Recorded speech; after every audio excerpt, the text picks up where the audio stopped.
예, 안녕하세요. 세네탈출입니다.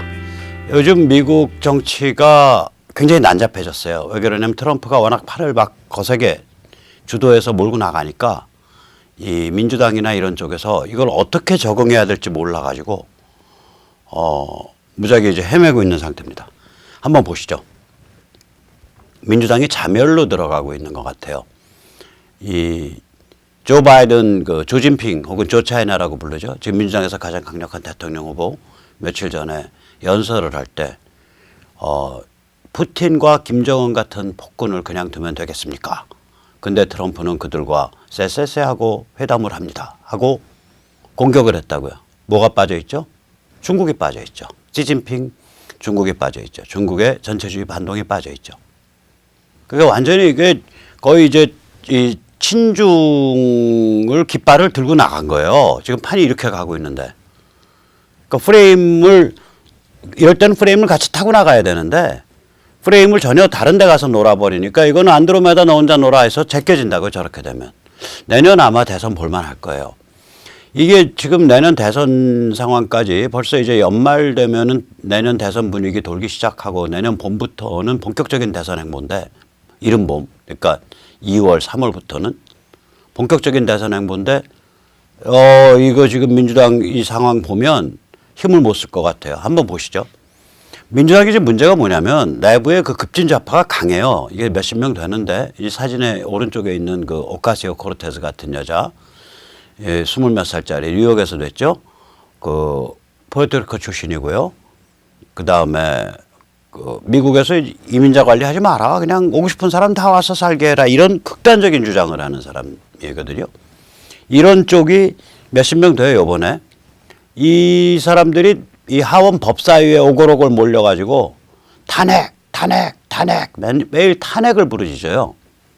그러니까 이게 이제 탄핵을 추진하려는 흐름을 막지를 못하는 거예요. 민주당 그 지도부나 이런 데서. 심지어 지도부는 이제 낸시 펠로시는 이때까지는 그 탄핵하면 안 된다. 탄핵 추진에다가 역풍 맞고 생뚱맞고 우스꽝스러운 그런 포지셔닝으로 전락하고 만다. 이렇게 얘기를 해왔었는데 이게 아래가 워낙 거세니까 요새는 우물우물해요. 낸시 펠로시가 대변한다고 할 수 있는 민주당 메인스트림이 마비돼 있다고요. 그러니까 민주당 메인스트림은 마비돼 있고 민주당의 이제 급진 좌파 쪽 날개는 굉장히 사납게 푸덕푸덕거리고 그러니까 이거가 당이 이제 이렇게 되면은 이런 분위기 가지고 내년 대선 제대로 치를 수가 없죠. 이게 이 꼴이 된 거는 이제 두 가지인데요. 이유가 하나는 이 도라이 친중 비즈니스맨들이 민주당의 그 급진 좌파화를 부추겼다고요. 돈으로 싸발라서.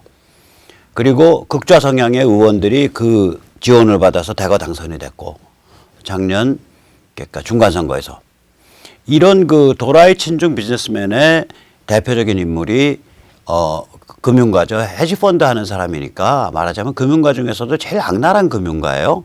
이게 벌처 펀드잖아요. 망에 자빠지는 상황 딱 찍어가지고 해먹는 건데 헤지펀드라는 게. 거기에 비즈니스맨인 슈테이어 같은 사람입니다. 이 사람은 need to impeach. 트럼프가 당선되자마자 그 트럼프 탄핵 캠페인을 벌였어요. 그래가지고 1,000억 원 정도를 썼습니다. 이 캠페인에. 1,000억 원 무려. 그러니까 이거 작은 돈 아니죠. 이런 사람들이 분위기를 잡았다고요. 그러면 요새 이제 이 사람들이 트럼프한테 요구하는 게 뭐냐면 너 세금 환급 기록 내놔. 8년 동안 사업했던 거 다 내놔. 아니 지금 트럼프가 대선 후보가 된 게 2016년이고 대통령이 된 게 2017년인데 8년이면 2011년부터 다 내놔 이 소리예요. 그다음에 10년 동안 은행 기록 다 내놔. 2009년부터. 이거 누구도 요구할 권리가 없는 거예요. 이거는 생각해 보세요. 명백한 수사기관의 수사 어떤 혐의에 의해서 저의 세금 환급 기록을 보는 거 오케이.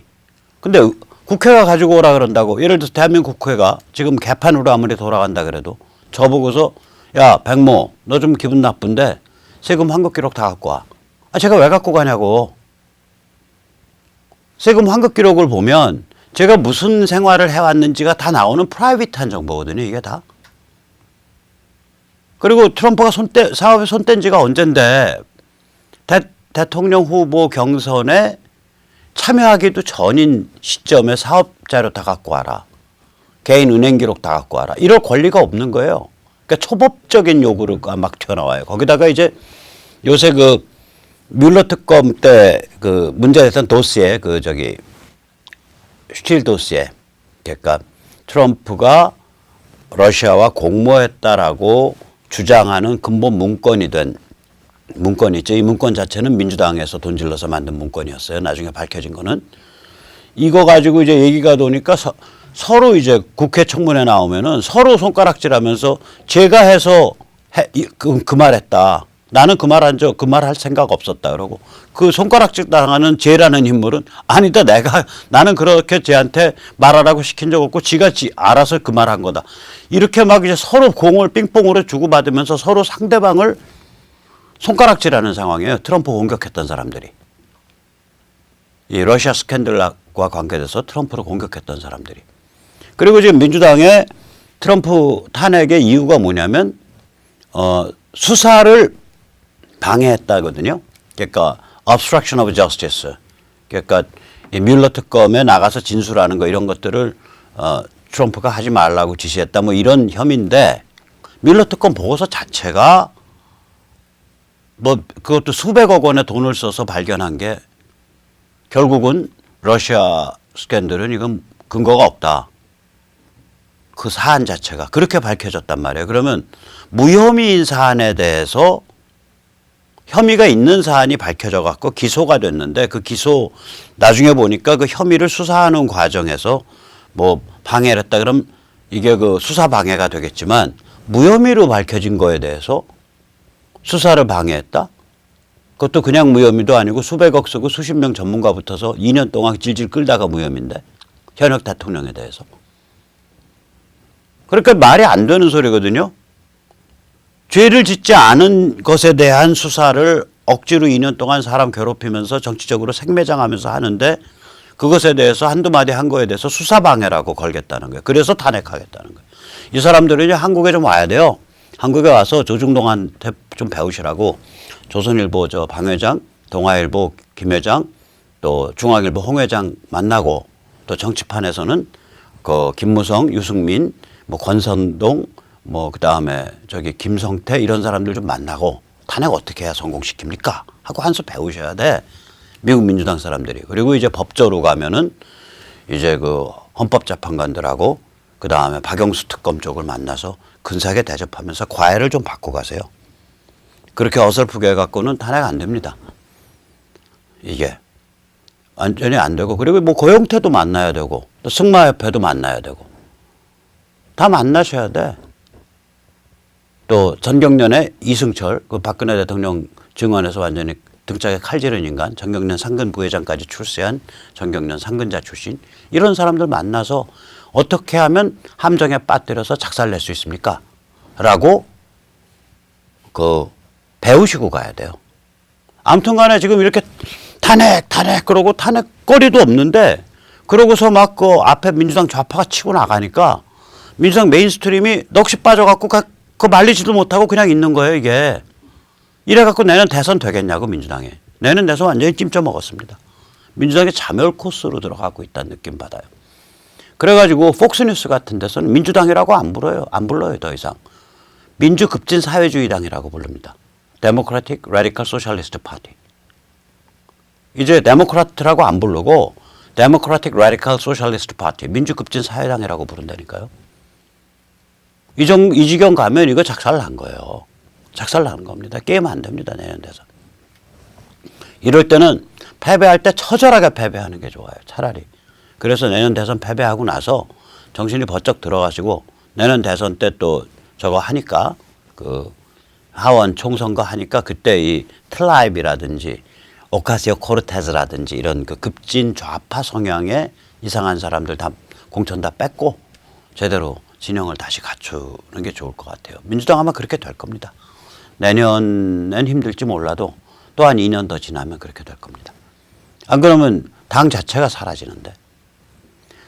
자, 이런 심각한 자멸 과정을 가고 있고요.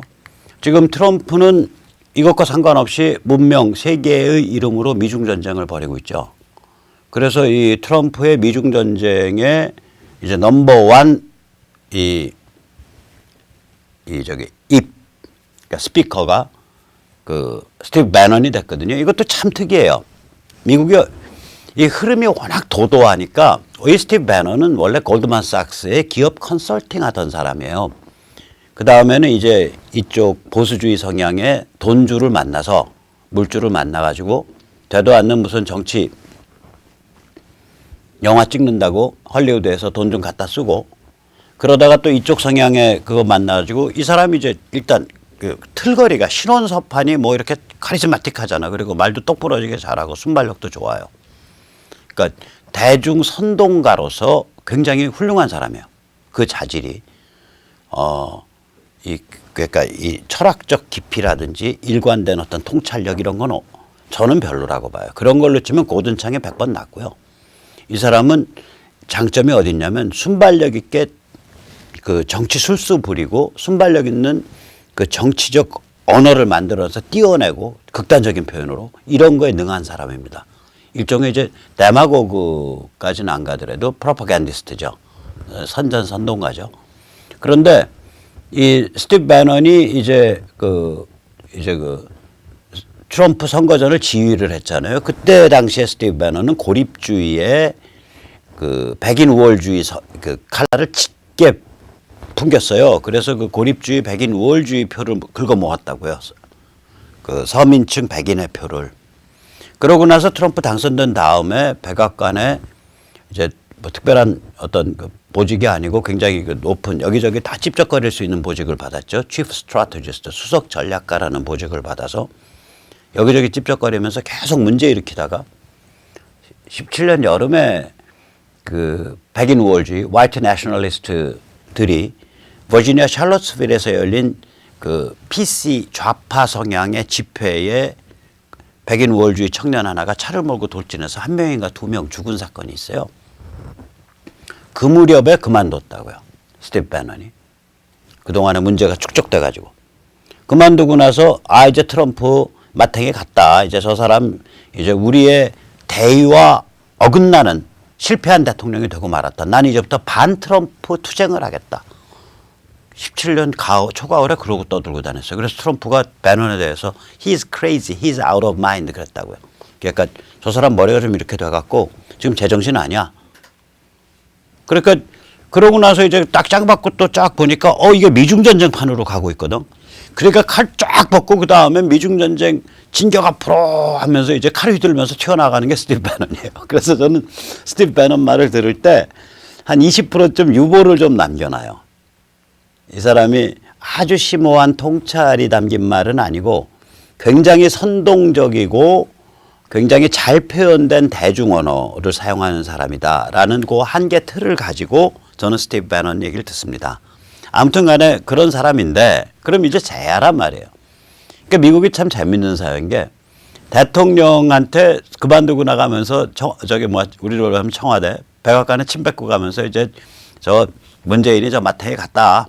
이제 우리 진보 진영의 대표 선수 아니고 저 배신자다 이러고 튀어나간 사람이 몇 달 후에는 문재인이가 추진하는 뭐 어떤 큰 프로젝트에 문재인은 그런 프로젝트 추진할 리가 없지만 거기에 이제 대변인 같은 역할을 제야 공격수 역할을 하는. 그러니까 미국이란 시스템이 이렇게 참 그 원칙적이고 너그러운 데가 있다고요. 이게 왜 그러냐면 이게 그냥 몇 명이 작당해서 권력을 독점하고 굳히려고 벌린 프로젝트가 아니고 이 미중전쟁이 큰 틀에서 펼쳐져가는 도도한 강물이니까 뭐 이런 흐름도 이런 시냇물도 합류하고 저런 시냇물도 합류하고 좀 맑은 시냇물도 합류하고 좀 또라이 같은 시냇물도 합류하고 다시 합류해서 떠오르는 거예요 이게. 어쨌거나 스티브 배넌이 이렇게 그냥 살벌하게 설치니까 드디어 CCTV 중국에 관영 국가 CCTV가 이제 영국으로 치면 BBC거든요 저게. 이런 TV라고요. 그러니까 중국의 간판 TV 채널이라고요. 인민일보도 중국의 간판 신문이고요. SSTV와 인민일보에서 스티브 배넌을 저 사람이 진짜 미국의 문제다.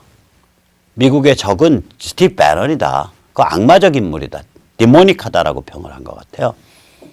근데 이제 이게 참 재밌는 게 어떤 미국의 그러니까 공직을 맡고 있는 사람한테 이런 비판을 할 수는 있는데 이게 개인이란 말이에요. 그냥 쟤야 개인이에요. 쟤야 담론가야 혹은 쟤야 선동가예요. 그거를 그냥 CCTV랑 인민일보가 팼으니까 제가 오늘 부탁드릴게요. 우리의 저 친애하는 중국의 벗들께 저는 그냥 쟤야인데요. 저는 패지 마세요. 저는 스티브 배넌에 비하면 발가락에 땀한도 못합니다. 아무튼 그렇게 그 정도로 중국이 열을 받아 있는 거예요. 근데 이 스티브 배넌 말하는 거 보세요. 22일 날 말했단 말이에요. 그러니까 오늘 아침 새벽쯤 말한 것 같아요. 이제까지 제도권 상류층은 미국의 쇠퇴를 적당히 관리하려 했을 뿐이다. 월스트리트, 월가와 런던의 금융자본가들과 코퍼레티스트, 기업가들은 중국을 빨아주며 우리의 부가가치와 직장을 중국으로 보내버렸다. 그들은 설마 도널드 트럼프 같은 사람이 대통령으로 들어설까라고 생각하지 않았다. 이제 그들은 차라리 솔직하게 말하는 편이 낫다. 우리는 아직 트럼프를 대통령으로 인정할 준비가 안 돼 있어. 이렇게 차라리 솔직하게 까고 말해라. 이러고 패버려요, 요새는. 근데 이게 스티브 배넌 하나가 아니에요, 이제는. 줄줄이 그런 발언하는 사람들이 의원부터 언론인부터 그다음에 전직 고위 관리 뭐 전직 CIA 국장 뭐 이런 그 거물들이 다 이런 논조로 말을 하기 시작을 했다고요. 또 실제로 그렇고. 실제로 월가하고 아까 그 스테이어 케이스 봤잖아요. 월가하고 금융하는 쪽 중국에 많이 물린 기업가들 이런 사람들이 대놓고 친중 빨이를 하니까 야 너희 주식회사 미국 그리고 월가 너희 금융자본가들이 미국의 국익을 중국에게 내다 팔은 매국적 범털 배신자들이야. 거기에 반해서 우리 땀 흘려 하루하루 살아가는 민초야말로 자유 애국 시민이야. 이 구도를 이제 하루가 다르게 증폭되고 있다고요. 그러니까 이게 어떻게 증폭하시는지 보셨잖아요. 이 발언 보세요. 이게 폭스뉴스에서 대담하면서 그 대담하던 이제 그 시간에는 그 사람이 이제 파리에 있었어요. 그래가지고 원격으로 연결해서 대담을 했는데 대담하면서 딱 보세요. 제도권 상류층 겨냥하죠. 그다음 월가 겨냥하죠. 런던의 금융자본가 겨냥하죠. 기업가들 겨냥하죠. 니들이 친중파고 니들이 중국 빨이야. 니들이 매국 세력이야. 기막힌 구도예요. 제가 이제 어저께 보니까 저의 댓글에 어떤 분이 박성현 당신은 미중 관계는 정확히 보는데 어떻게 문재인이나 그다음에 무슨 한겨레나 경향 오마이 같은 건 비판을 안 하고 입만 뻥긋하면 조중동 비판하고 뭐 나경원 비판하고 한국당을 비판하냐. 너는 아직도 그 운동권 반골근성을 안 버렸다. 뭐 이렇게 저한테 대한 비난이 있었어요. 저는 그렇게 생각을 해요. 걔들은 제가 비판하잖아요. 실제로 오늘 지금도 군데군데 막 튀어나오잖아요. 섞여서. 그리고 쟤들을 가장 살벌한 딱지를 붙인 건 접니다. 유사전체주의, 쿼지 토탈리테리아니즘. 고든창한테 이쪽 정부 쿼지 토탈리테리아니즘이라 그러니까 차마 그렇게 표현 못하고 고든창은 문재인도로 저 사람 간첩이라면 간첩인지 아닌지 모르겠는데 간첩이라면 꼭 해야 될 일 그런 일만 하고 있다. 이렇게 말하는 사람 아니에요. 그 정도로 강골인데도 불구하고 제가 대한민국 지금 문재인 586 집단의 정치적 정체성이 아이덴티티가 유사전체주의, 쿼자이 토탈리테리아니즘이다. 그렇게 표현을 했더니 그 말 무서워서 도망 다녀요. 그 CPEC 회의 때 보면. 그래서 어소리테리언이라고 말을 바꾸잖아요. 권위주의, 그러니까 독재적이라고. 그러니까 제가 우선 첫째 그 사람이 저를 공격을 할 때 제가 저쪽 공격 안 한다. 천만에 저는 싸잡아서 아주 살벌한 레이블을 한 번에 묻어버리고 그 다음에 많은 시간을 들이는 건 확실히 제가 그건 맞아요. 저는 한국당의 범털들이나 김무성, 유승민류, 나경원류, 그 다음에 조중동 여기에 맞춘다. 왜냐? 여기서 사고 나거든. 탄핵이 여기서 사고 난 거지 한겨레 오마이 조중동에서 사고 난 겁니까? 헌법재판관들이 그 당시 박근혜 정부에서 임명된 헌법재판관들이에요. 이명박 박근혜 정부 임명자들이에요. 그 사람들 일치단결해서 대한민국 허무는데 인민재판에 앞장서서 나가잖아. 8대0 스코어로. 사고가 제도권 상류층에서 나고 있는데